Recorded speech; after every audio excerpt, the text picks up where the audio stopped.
Here we are on a typical Russian winter day, snow falling, kind of pretty.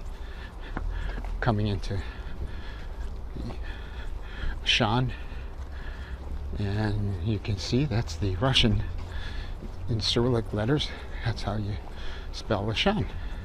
It's actually shorter than English version, or French for that matter.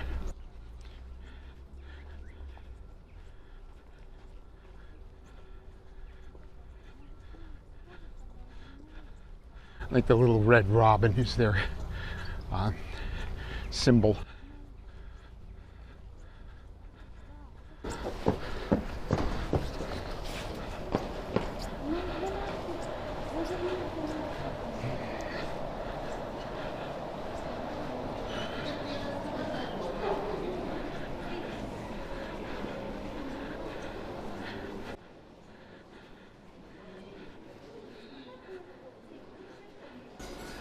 And there's Auchan. It's a big store.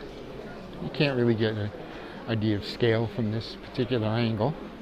And it sells not only food, it sells different other products.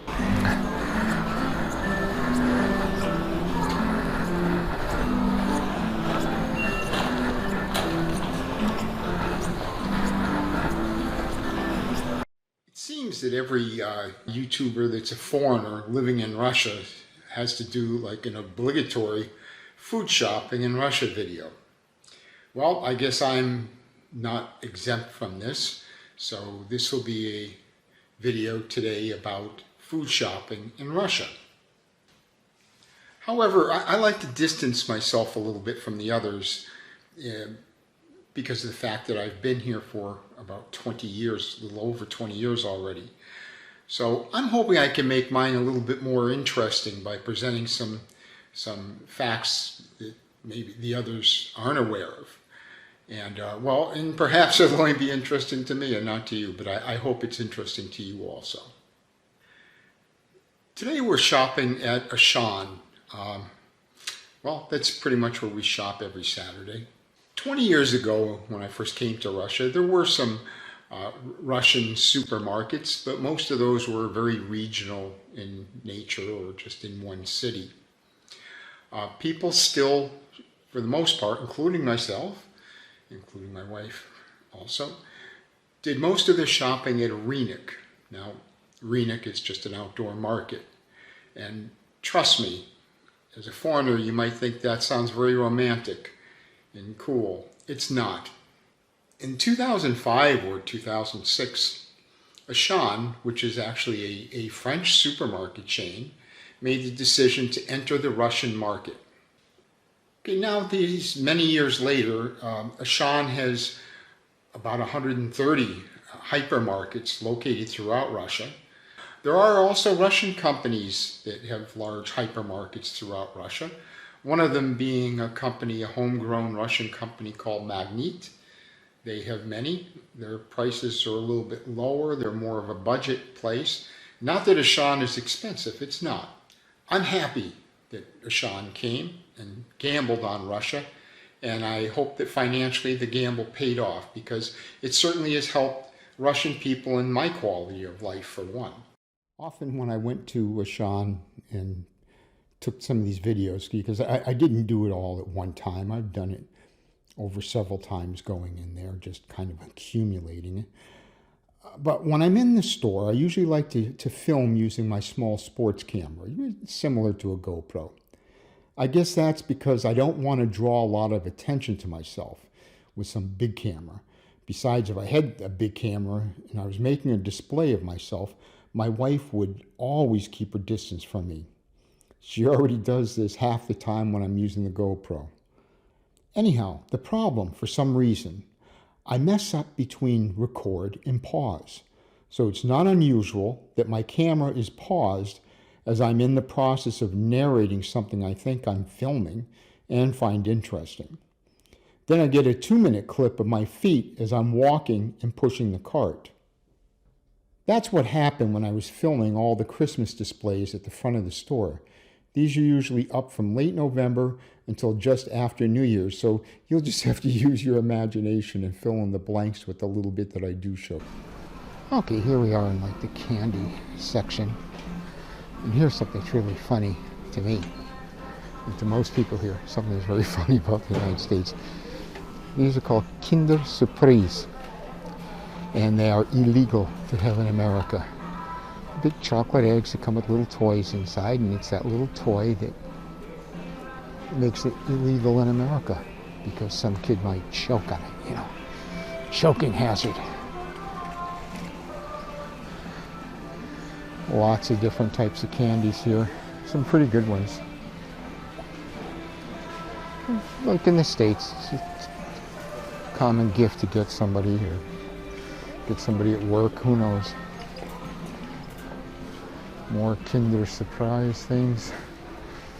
And yes, folks, and in Russia, there's Snickers are. And here we go. Twix, Snickers, Bounty, Mars, Snickers, Milky Way, yes, and New Year's mix. Yes, we have all of those here.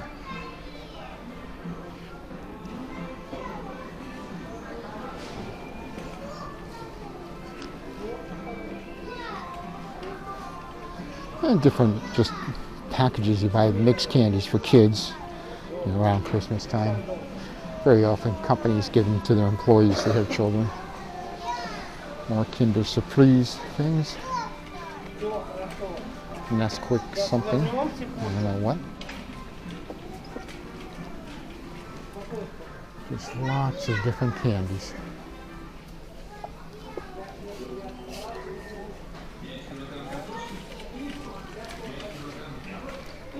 And then over here, loose things you can buy. All kinds of little things and not so little things.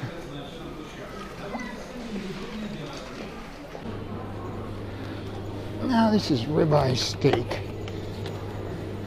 Just one ribeye steak. I'm curious to what the cost is. I have to go check it on a machine. Well, I scanned the ribeye. It's not very big either. It's just one. The cost was 945 rubles, which is a bit high for me. I still have ribeye at home in the freezer because I buy a lot when it goes on sale. Here I'm at like my little beef section. Really expensive though. Like right here, I like the ribeye. It's delicious, but look at that. That's 1,770 rubles for 660 grams. I'll do the calculation and put it up on the video, but it's a lot. That's a real lot. I actually have a pretty good selection of steak at home right now. I come here and when I see something on sale, I'll pick it up. Some rabbit. Different burger patties, sausage patties, stuff like that. A note here concerning buying meat in Russia. When I arrived in 2001, meat almost always came from an outdoor market. The seller would have a large chunk of a pig or a cow and would whack off what you wanted using a very sharp hatchet. This isn't just a tale, this is the truth, trust me. I've picked my share of bone fragments left from the hatchet out of my meat during my early years.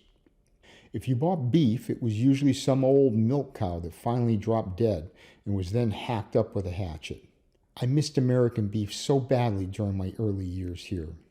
A few years after I arrived, I heard of a new Russian meat company that brought over American Angus cows and also basically brought over cowboys to show the Russians how to care properly for the beef. This Russian company had also had American beef and wanted to duplicate the process here in Russia. It wasn't only American beef, it was North American. It was America and Canada, Canadian beef, and also Australian beef they were working with. This company at first offered their high-end beef to Moscow restaurants, and as they grew, they offered it throughout the country. The company name is Miratorg, and they are headquartered in Belgorod. That's a city about 500 kilometers south of me. in Russian terms right next door.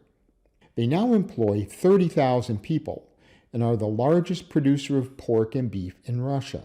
They meet all international standards for meat production and are listed in the States as FDA approved. This year, they are scheduled to start exporting their beef to other countries.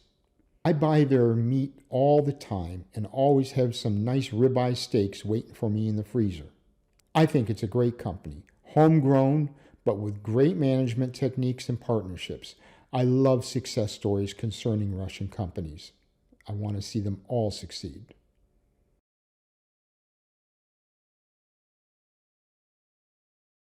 And here there's really huge sections of, well, basically raw fish. I mean, it's preserved by salt. Salmon, trout. And there's cheaper fish too.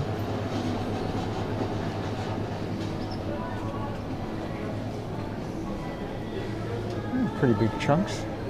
And this isn't for cooking. This is ready to eat, even though it's not cooked. It's good. It's real good.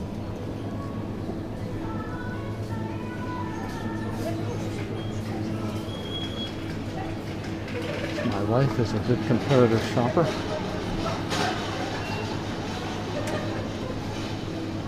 You see anything?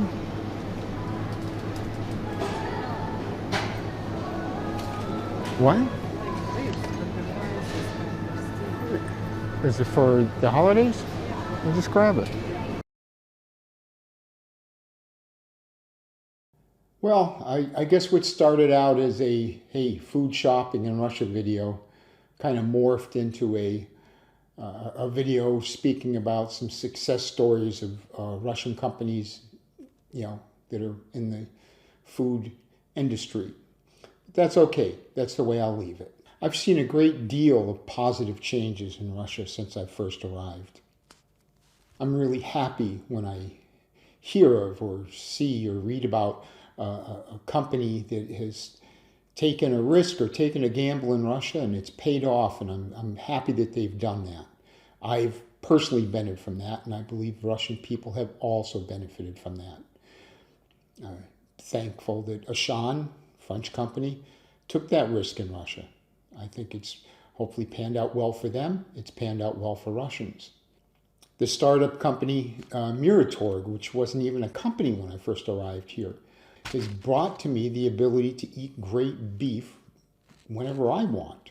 This has also raised the standards in Russia, and now they know what good beef tastes like, and they demand good beef, and I think that's great. I think it's only right.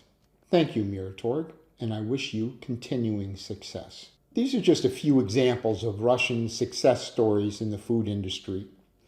So next time you're watching an obligatory video by a foreigner living in Russia about food shopping in Russia, remember, these things didn't just happen. I mean, these people walk in, they see a modern shop, and oh, great, and that's what everyone else thinks. And a comment I often hear from Westerners is, oh my God, the last time I saw, Russians were waiting in food lines. Well, that was a long time ago, and you better watch out because they're moving right up there. They're moving up fast. And by the way, the shelves aren't empty here.